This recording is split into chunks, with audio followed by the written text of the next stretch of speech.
14.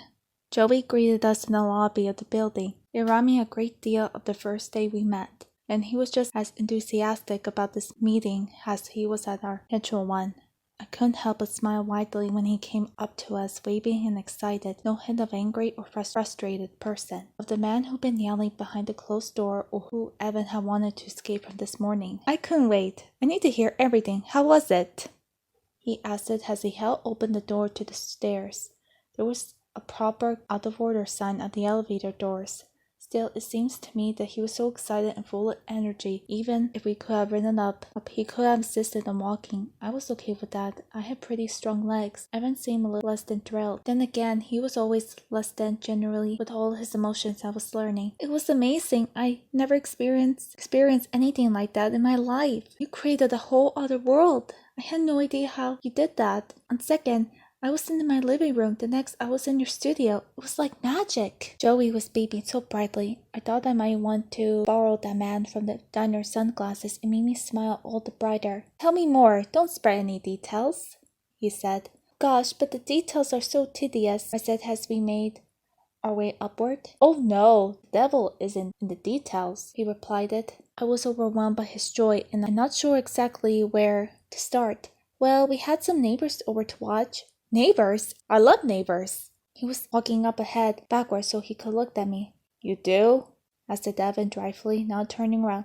Tell me more. And we sat to watch it, and my little brother Ollie got to wear the glasses, of course. And he just loved it, I said. I paused then, thinking about him staring at the static of the cold glow in the TV, the cold end of it in my very bones. Not that certainly wasn't the kind of detail Joey was looking for. Joey arrived at the second floor landing and held his hand out for me, as if that extra step would be just too much for me to handle. It was a grand gesture, something old-fashioned and smart, so I took it. When I arrived on the landing, he took my hand in his, then staring at me down. And? He said. And? Well, he loved it so much as I did. Possibly too much. My enthusiasm had turned artificial now. Tell me more. Evan continued the journey upward, and I gazed at him briefly, so he barged along. Joey really cared about my experience. Really cared. I wanted to find out charming and flattering, but it did feel a little strange too, I had to admit. There's not much to tell. More to tell. It was exactly as you described it would be. He told me it was like he was with Bendy and everyone. Like he was surrounded by the cartoon world. He drank from the stream, he said.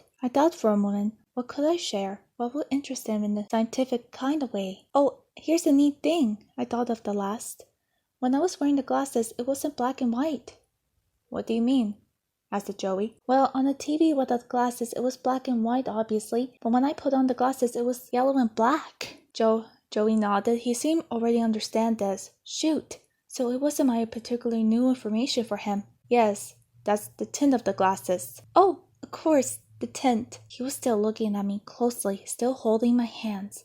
I could hear Evan above us, rambling up the stairs, one heavy footfall at a time, restful in every step. I really don't know what I was supposed to say, I finally said. At time, Joey released my hands and smiled. No, there is nothing you need to say. You said it all perfectly. Come, let's climb.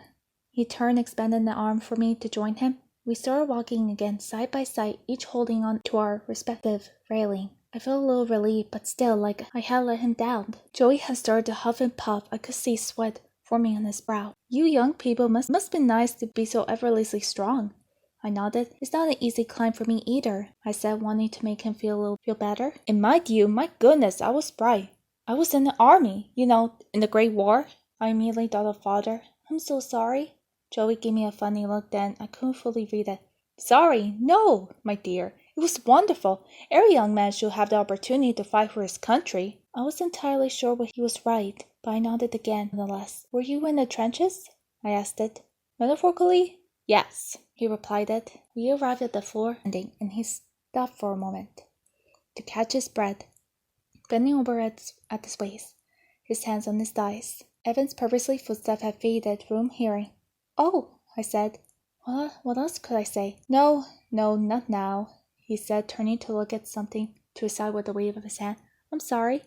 I said what I had said wrong. He looked back up at me in confusion, then stood straight and smiled. Never to be sorry. Remember that. Always move forward. Never look back. Any mistakes we would make were merely lessons. We had to take on the next chapter. Suddenly, he looked sharply to his right again. I said, not now. I nodded and pressed my lips together, utterly confused, and if I was being entirely honest with myself, I was a little scared. He glared into the distance for a moment, then turned back to me. Immediately, his expression brightened. Say, what would you like to go to the party? Right now?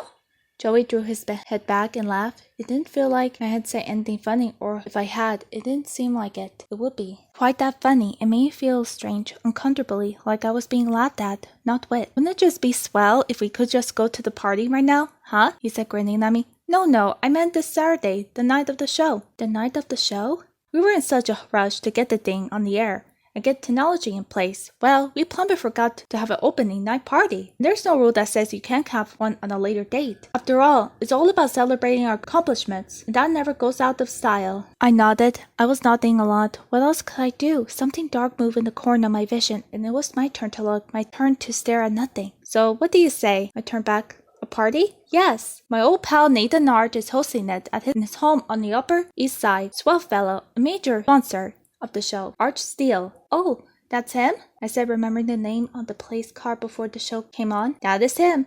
It'll be grand. Music, all the movers and shakers in New York, good food, good drink, good times. What do you say? It sounded lovely. It sounded a bit overwhelming as well. I'd never been to the party like that in my life. Is everyone going? I asked it. Maybe if some of the staff were there, then I wouldn't feel too out of place. Nah, it's exclusive. Very exclusive. Evan, though? Hey, that's true. Evan will be there. That didn't sound too bad. It actually sounded nice. I hated the single butterfly fluttering across my middle of thought. Stop it, I told myself. I focused on the party idea instead. I remind myself what my mother always told me. I had to take every opportunity that came my way and grab it hard, without risk. Without risk, there was no reward after all. Even it might seem scary, and all of the scary things in the world and the fancy party with the fancy people had to be the one of the least. Though still, a little scary. Okay, I said quietly. Okay? Yes, of course yes. That's wonderful, really. I'm honored you invited me, I said. I smiled then, because really I was. Now I was thinking about it more. It was quite special, wasn't it? Please, it's nothing. You have shown truth and smarts, and you're fun to have around the studio. I respect people with intimate talent, you know, he said. You think I have intimate talent? I wasn't so sure about that. Well, maybe a talent for doing grunt work, I suppose. You ask good question, and you're interested in the right things. Right things? Never had any kids. I could see the appeal if they were as bright as you say. As you say, he added. That made me beyond flattered. It was hard to accept these nights when I hadn't really done anything. I didn't think, but it was kindness, and I wasn't going to reject it and make him feel bad. I think we better continue our journey, he said, looking up through the tower of stairs winding around itself. But it's not so bad when you have company. I smiled. No, it's not so bad at all.